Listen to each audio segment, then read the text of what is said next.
In the background of what we are seeing in terms of the government proactively taking steps to ensure that startups are taken care of, startups know what they are doing, and the government is fully behind them.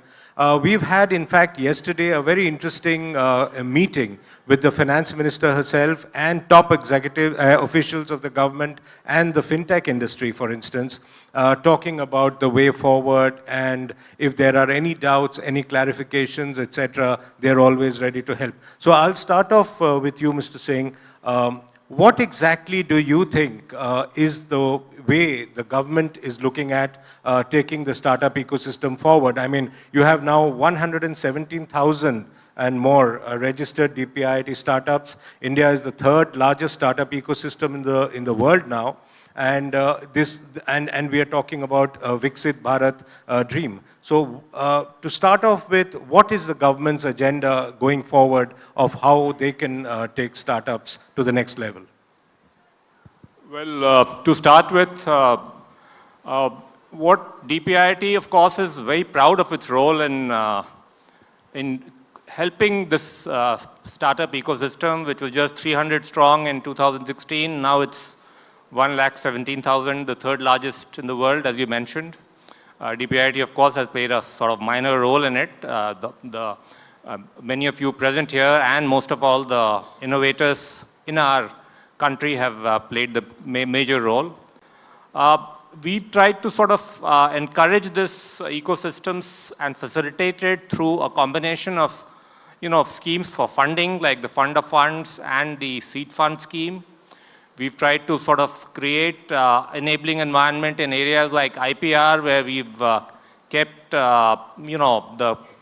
kept the compliance burden low when it comes to startups applying for patents. We've tried to sort of create a special runway in government procurement for startups.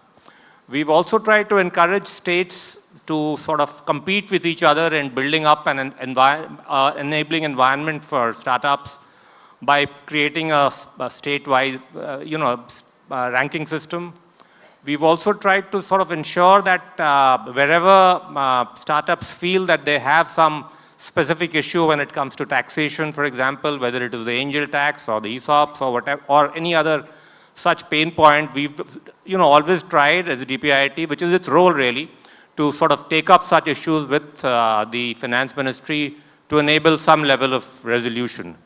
And to end with the meeting yesterday with the fintech startup community in particular, I thought it was a very constructive, very useful meeting. There's been some sort of turmoil in that space, and I thought the finance minister did a great job in reassuring that particular segment of our startup ecosystem that the government, one, wants to ensure that regulatory clarity is there by doing monthly VC through the RBI with the startup ecosystem of that segment.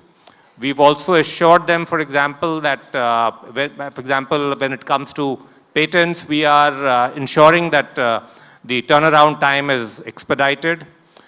Basic, simple compliance burden issues, including KYC and whether that process can be digitized and simplified, will also be looked at closely.